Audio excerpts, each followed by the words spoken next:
રબારી સમાજના એક ગાયક કલાકાર કિંજલબેન રબારી કે જેઓએ આંતરજ્ઞાતીય લગ્ન કર્યા હોવાની વાત સામે આવી હતી ને આંતરજ્ઞાતીય લગ્ન જે છે તેમણે કર્યા હતા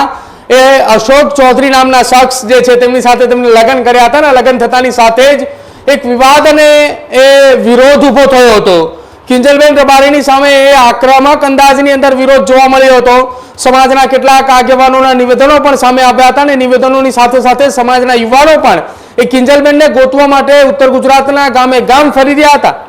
જો કે ઠાકરસિંહ રબારી આ મામલે પહેલા જ દિવસે નિવેદન આપી દીધું હતું મોડી રાત્રે, જ્યારે ઠાકરસિંહ રબારીને સમાજના આગેવાનોના ફોન ચાલુ થયા હતા કે આપણા સમાજની દીકરી કિંજલબેને એ આંતરજ્ઞાતીય લગ્ન કર્યા છે અને એની વાત સાંભળતાની સાથે ઠાકરસિંહ રબારીએ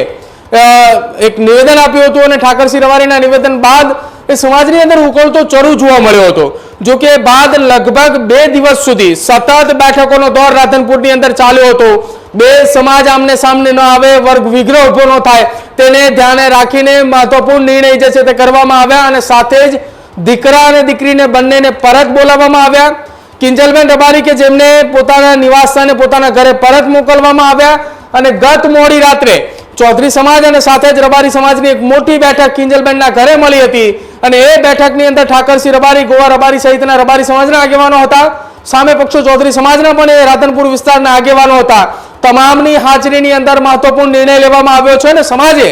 એક એકતાની જીત બતાવી છે। જો કે આખી આ ઘટનાને મામલે ઠાકરસિંહ રબારીએ ન્યૂઝરૂમ સાથે કરેલી એક્સક્લુઝિવ વાતચીતની અંદર તેમણે પુષ્ટિ પણ કરી છે કે હા, સમાજની દીકરી એ સમાજની અંદર જ રહી છે,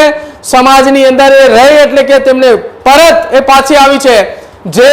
ચર્ચાઓ અને જે વાતો વહેતી થઈ હતી કે એ દીકરી પરત આવી છે જેની પુષ્ટિ જે છે તે ઠાકરસિંહ રબારીએ ખુદ કરી છે અને પુષ્ટિ કરતા તેમણે એમ પણ કહ્યું છે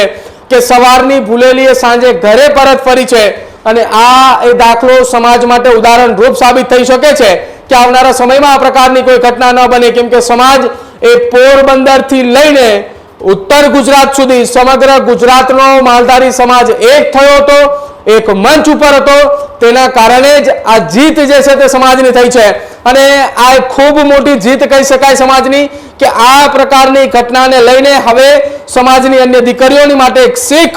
એ ઊભી થશે અને આ જ પ્રકારની તાકાત દરેક સમાજની અંદર હોવી જોઈએ કે સમાજે જેમને મોટા બનાવ્યા છે, સમાજે જેમને આગળ વધાર્યા છે, જ્યારે એ જ સમાજની વિરુદ્ધમાં કોઈ પગલું ભરે છે તો સમાજે તેની એકતાના દર્શન કરાવવા પડે કે નહીં, આ એ સમાજ છે કે તને જેને ઉપર પહોંચાડવાની હતી, જ્યારે તમને ઉપર મોકલવાના હતા ત્યારે મોકલ્યા પણ છે, જ્યારે તમને પાછા વાળવાની જરૂર હતી ત્યારે સમાજની એકતા સાબિત થઈ છે।